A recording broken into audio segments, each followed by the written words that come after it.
Good evening, folks. Welcome back to Celtic Fans TV. We've had a few weeks break, but we're back and we're here to discuss the SPFL fixture announcement this morning. I'm joined by Declan and Kenny to look ahead to the fixtures and preview this season. Declan, we'll start with you.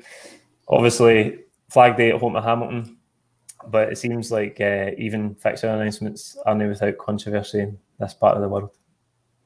No, there's been a lot of noise getting made on social media and radio today by the other team in Glasgow that feel as if there's been a great travesty against them once again, and that Peter Lobwell's running the show, which is just nonsense. A few years ago in this run, we had to play our first game away from home, and we were the champions. So it's not as if we've not been in these circumstances, and the fact that the first derby game is pushed back to October is simply due to Sky Sports wanting fans to be in stadium. There's a £25 million deal there in place, and Sky will want fans in the stadium, and it's as simple as that. So there's been no skullduggery about it. The fixtures are the fixtures, and it's take it or leave it.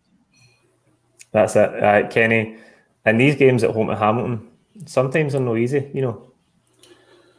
No, they're not. I mean, we know firsthand from last season that they're not easy because it took us a 96th minute winner to get us over the line and at a crucial time in the season. That being said, we had a home game at St Johnstone this time last year, which again could be a bit tricky, and we just blitzed them 7-0. We came right out the traps, and everybody was up for it, and hopefully we'll see the same thing happen again. I think just to touch on Declan's commentary about the Rangers thing, it's a complete nonsense. I mean, it's not like it's never happened before. They played the Rangers even later than that in the 2010-11 season. You might think that's a long time ago, but Rangers have weren't in the league for 4 years, so it's hardly unprecedented. So they get the advantage of playing in an empty Pittodrie in the first game of the season. I'd probably rather be doing that and getting that nightmare fixture out of the way. So exactly. It's a bit of a biased view. I'm pretty happy it's Hamilton at home. I'd like to think we could put a few goals away, and it's always good to start with momentum, you know? Absolutely, I agree with you both there. I don't see what the controversy is here. They're asking by wanting it earlier. They're asking for an unfair advantage because if we have one derby at Celtic Park without any fans, and then the other 3 derbies end up full stadiums, then they're going to have two full attendances at Ibrox, and we only have one at Celtic Park. And okay, it's to get the fans in, of course it is. It's one of the biggest derbies in world football, and as Declan says, Sky have put the money in. They expect a spectacle, and the fans are a huge part of that. So of course that's what's happened. Yeah, I mean, why should you be annoyed at not having an unfair advantage? It's just desperate. So I think they just need to draw a line under it immediately and forget about it. And do you know what? We might not have fans. I don't know. There's a big question mark as to whether we'll even have fans then. So Rangers probably still have an advantage. I can't imagine it will be 60,000 people bearing down on them, if anything. And I'd imagine by the 2nd of January, it probably will be a full house at Ibrox. So they've got the advantage. So they shouldn't really be moaning about it. But look, that's not our concern, is it? We've got bigger things to think about. Absolutely. That's enough of that. Declan, we're obviously going to have some portion of the games behind closed doors. As we've said already, starting at home to Hamilton, away to Kilmarnock, and then away to St Mirren before coming back to Celtic Park. So obviously those away games, you don't know how they're going to go without supporters. Obviously, from the games you've watched in other countries with behind closed doors, how do you think that Celtic are going to fare? Do you think, like we've seen in Germany with Bayern Munich, the strongest team, they've just blown everybody away, and the away grounds that are tough because of maybe the home support, we're not going to have that element?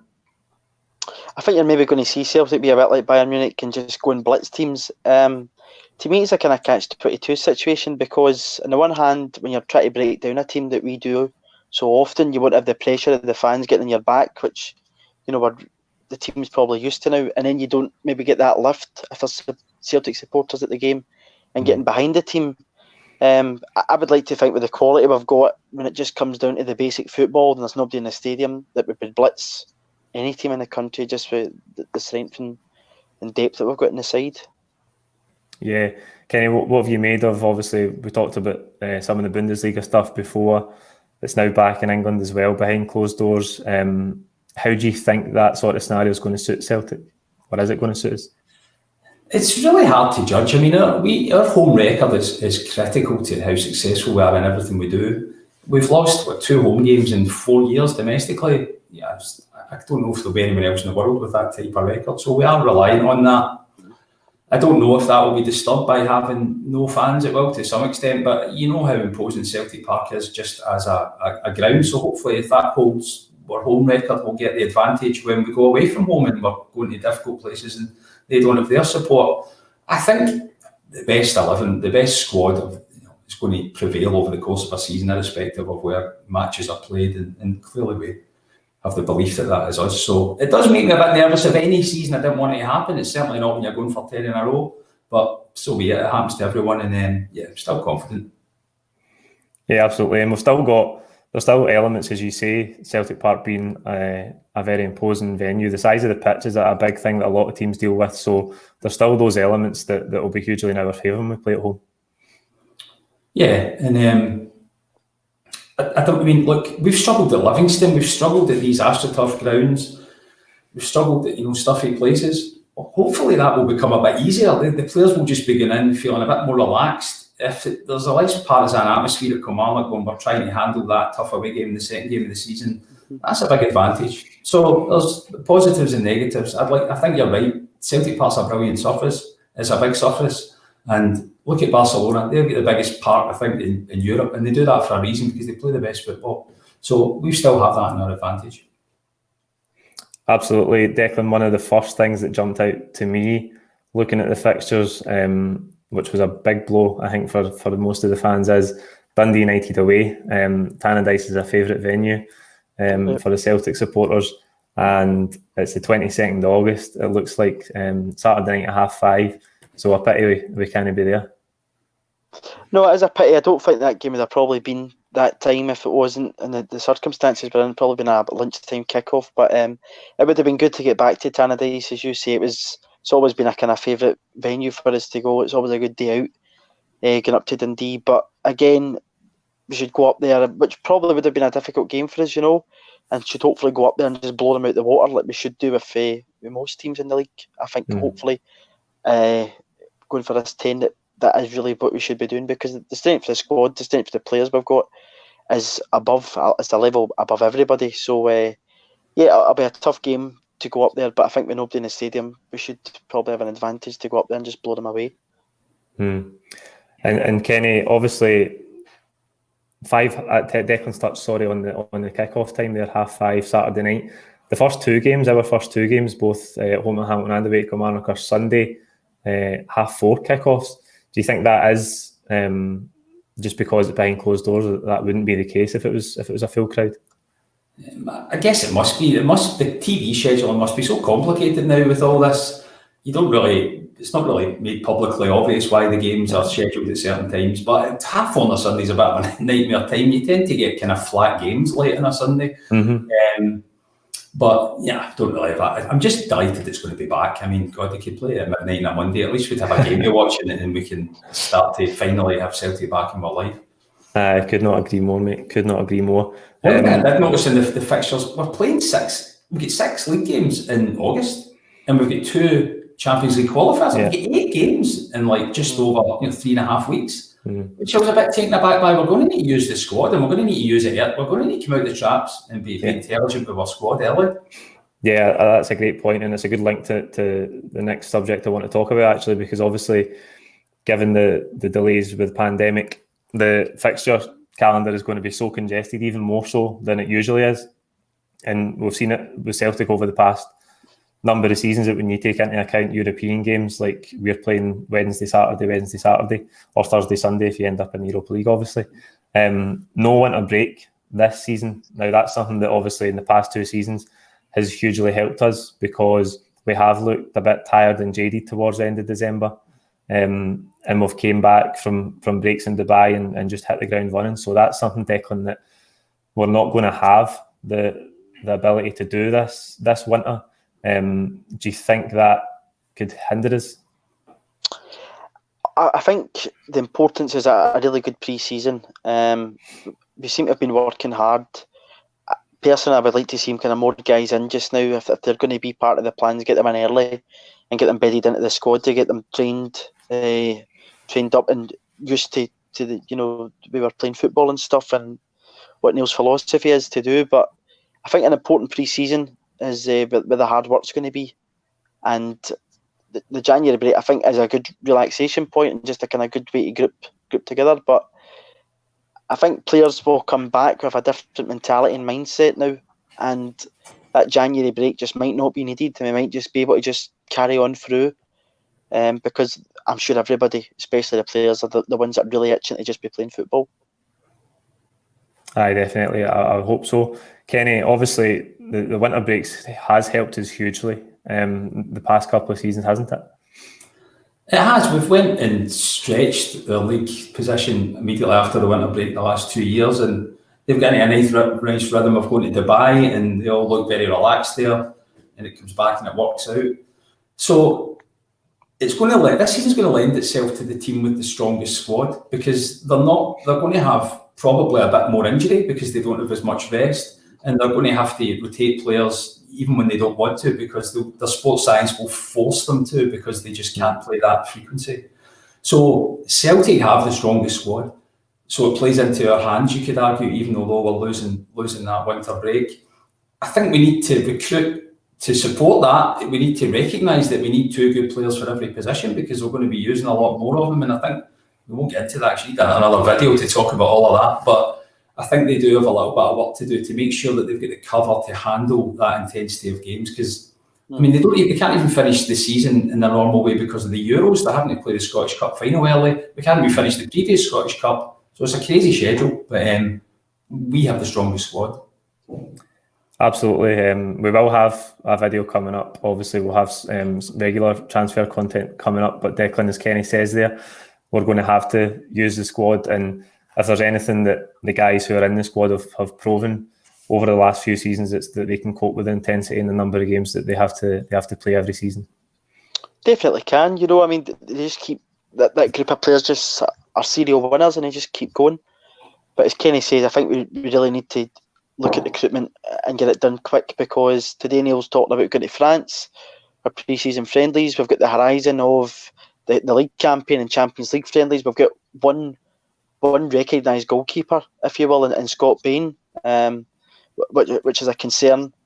Again, we've let Jozo Simunovic go as well, which to me, if we're going to go back to that back three, leaves us a bit light in the ground for that position.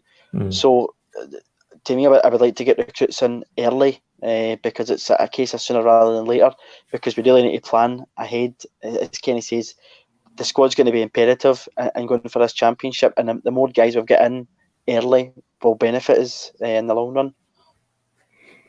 Yeah, absolutely. I can't believe that it's actually, I think it's 10 days until we play Lyon. Is Lyon the first friendly?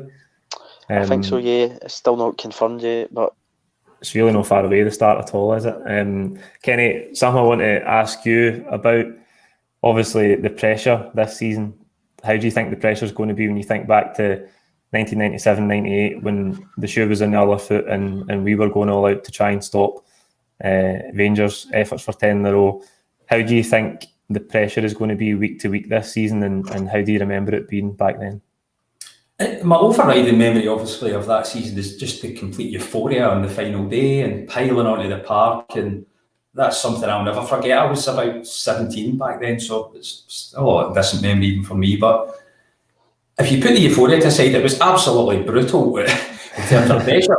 In the previous game, I was away to Dunfermline from memory, and I was there, and I remember they blew it. Simon Donnelly scored, but they conceded a league equaliser. Even in the last game, 72 minutes it took to get the second goal, and St Johnstone, I remember, had a glaring header to equalise, and the whole 10 years could have collapsed. So it was horrible. Let's not kid ourselves on. So we need to. I'd far rather we won it in a comfortable fashion. Does anyone really want to see us going in with a 2-point lead in the last game of the season for 10 times? That is unbearable. The players, however, handle the pressure better than the fans, it would appear, in the last 2 or 3 years. They've risen to the occasion. If you look at the consistency in the second half of last season, when they were under pressure, they were under big pressure for 9 in a row, and they were effectively behind Rangers on a points per game basis at Christmas. That's a lot of pressure. And how did they react to it? They just blitzed everybody. So I have faith in them. I have faith in Lennon. It's not going to be easy at times, but I do believe we're going to do it. But the pressure will be untold. Make no mistake. Aye, absolutely. Declan, that's something that, again, we've seen these players, as Kenny said there, rise to that far better than any other team in this country can handle pressure. I think that's what we've seen when we came back for the winter break last season. Statistically, like, you could look at our Rangers stats and you can't really put your finger on why Rangers collapsed, but their ability to handle pressure is just not the same as ours, because our squad is full of winners and they know what it takes over the course of the season. I think, to me, the worry would be another side that nothing has changed. We changed it going into that last season. We brought in a new manager, and then Kenny will probably agree, winning that League Cup was a sigh of relief for everybody, because we'd went 2 years without a trophy. Again, from winning the Scottish Cup in '95, so getting a trophy in and breaking the duck was good for that squad of players. Whereas the team on the other side of Glasgow still haven't won a trophy for a long time. They've still got the same manager that lost 9 in a row.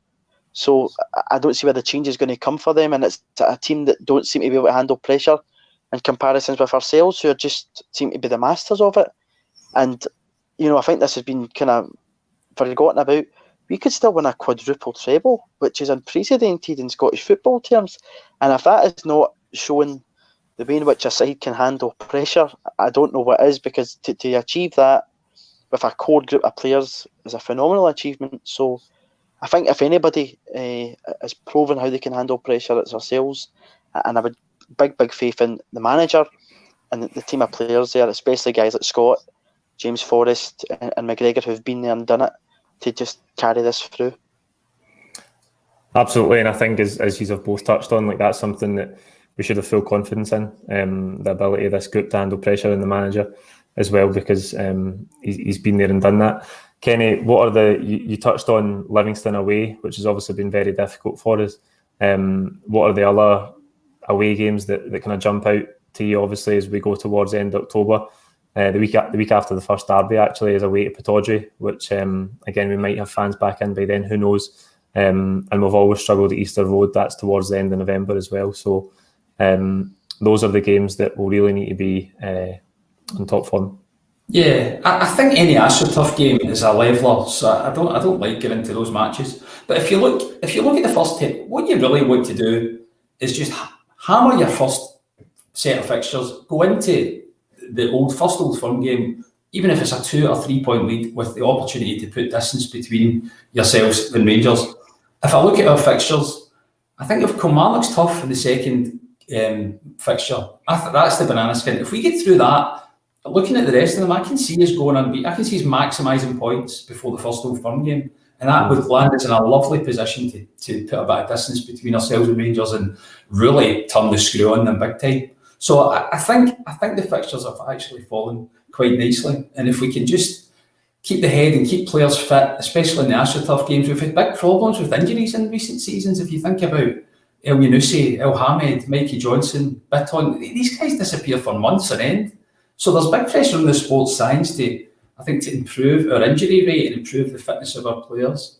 And hopefully they'll get that right. But I don't have any standout concern over any particular away game, I don't think, other than maybe Livingston. Yeah, Declan, I think this is something Neil Lennon mentioned today in his press conference, actually, about how, despite the size of what the team are trying to achieve this season, they've got to just remain focused week to week. And as Kenny says, getting a good start will go some way to easing that pressure. 100%. Take it game by game. I think that the team always does that. It doesn't look too far into the future, and taking it game by game works. So why not let it work? I mean, Neil said at the end, when we were crowned champions, that he thinks the pressure season was the 9 season, and whether that's maybe broken Rangers is going to be what will play out in front of us, because for players, to me, the pressure was on to equal that this season. For some of them, it's just a case of go and enjoy yourself, and doing that in front of empty stadiums I'd be quite fearful if I was some teams, because ability wise some guys in our squad could really cause some teams real upset and problems. Absolutely. Let's hope so. I think I speak for us all when I say we just can't wait to get back to it in some form, whether it's watching it on a stream, the first few games, or back with reduced capacity. We can't wait. That is all we've got time for tonight. Thank you for watching. Like the video, comment with your own thoughts below. Please don't forget to subscribe if you haven't already. We will be back next week with some transfer content, so stay tuned for that. Thank you.